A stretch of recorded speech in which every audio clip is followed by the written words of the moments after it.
Hello, everybody. This is Debo's Movie Reviews here, and this week's review will be Sergeant York, starring Gary Cooper as Alvin York, with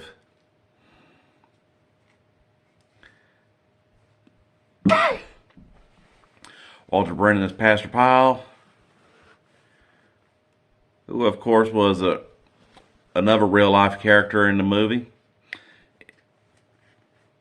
and pertaining to the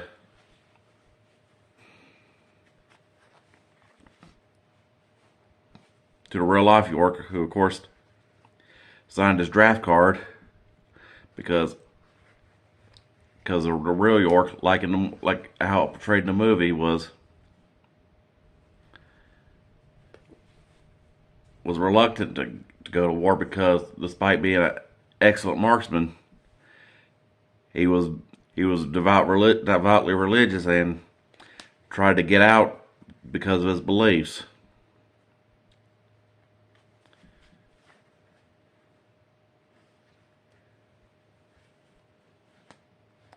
But then again, he went and then took it, and the movie had a develop between his religious beliefs and his country, and of course they had to think, despite being and convince his officers of such, because after a conversation which shown in the movie, because in which movie-wise all the guy had to say was Daniel Boone did it, and of course, being a Tennessee boy, despite the fact that his town was at the border, like there's one scene he showed at this bar in the movie where he was at a bar and he was like, just about at the state line. You literally had to be like bartender was like, I can't serve you on the Tennessee border. Go to the Kentucky side. And then, of course, he had that tree, which is definitely misspelled, but not many people were illiterate back in them days. In a 100-year span between 17 and 1917, anyway.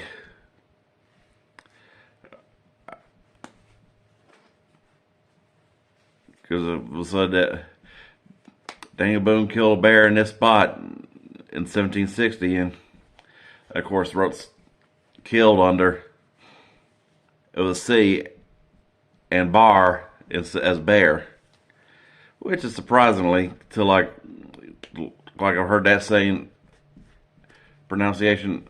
Never heard that pronunciation till I heard the Davy Crockett song for the Fess Parker movie, which of course I'll review later on. But today is all about Alvin York, and I got to give it to Gary Cooper when what was, in my opinion, his second best movie besides High Noon.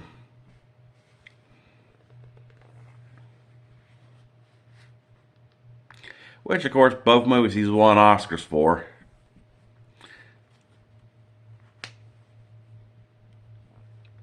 And, of course, handpicked by Alvin himself, which is one of the conditions.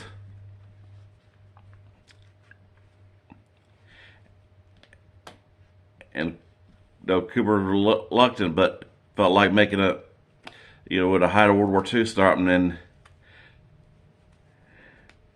of course he felt like he needed to make a propaganda movie because he was a 4F and couldn't go himself, like a few others like Clark Gable and Jimmy Stewart did back in the day.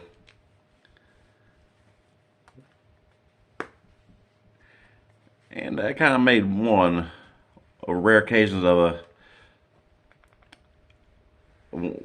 how a biopic made about somebody is handpicked by like an actual person they're playing. But up there with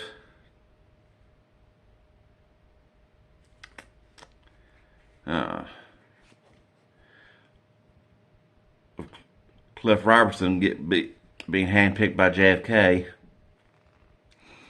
to, and damn, and I might have to say Gangster Frank Lucas when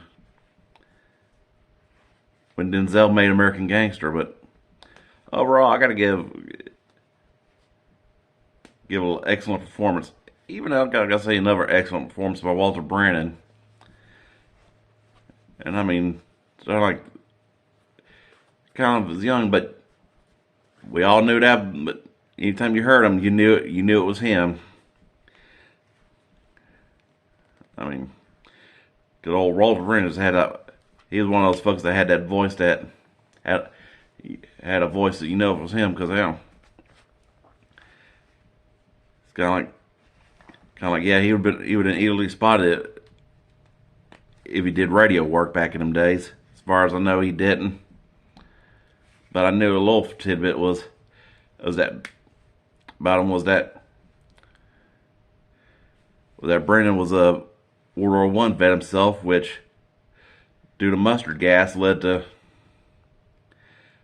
messing up his vocal cords is what led to his iconic voice.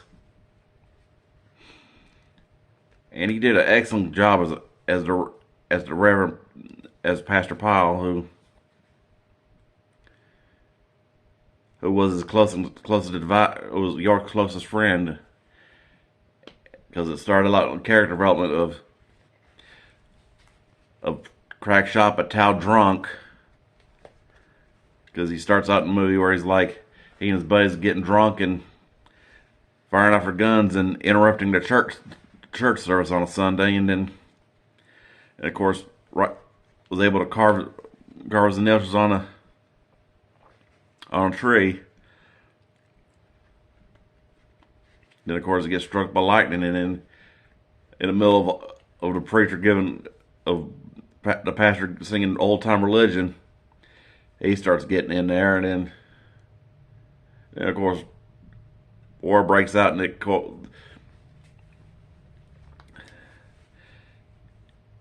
he struggles to conform to his religious beliefs, which one of the conditions he made, Real York made, was that all proceeds go to a Bible school.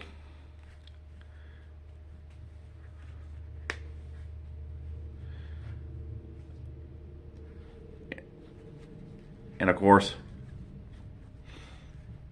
you gotta say, when in the armored scenes, he has excellent shots. But even that one turkey shoot scene, which of course gave to his ultimate strategy of in the battle scene, big battle, where he made turkey calls to get Germans' attention before he was racking up the body count. Which you could almost say, which comes down to it, Alvin York was basically like the Audie Murphy of World War One. He come down to it, because he became the most decorated, and even not only had a movie about him, but even another thing Audie Murphy and York had in common was that the band Sabaton made songs about both of them. Like they did To Hell and Back, which I've already reviewed if you are interested in watching that review. And then 82nd All the Way, which is about Alvin York, which is surprising because when I hear 82nd, I always think about the Airborne Division, but then again, they didn't have paratroopers in World War One, so there's that.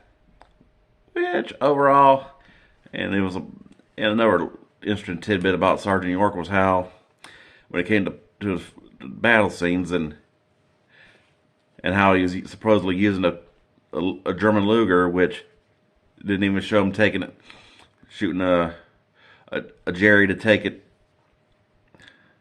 and taking it from him, because of course the studio couldn't use them because they couldn't get to 1911 to fire blanks properly and all, which of course was like a constant fail-safe, which some movies can't fail to adapt. But But overall, it was a badass movie. I have a definite 5 out of 5 classic masterpiece. Although, coming down to it, I'm surprised it hadn't been remade yet. I mean, come on.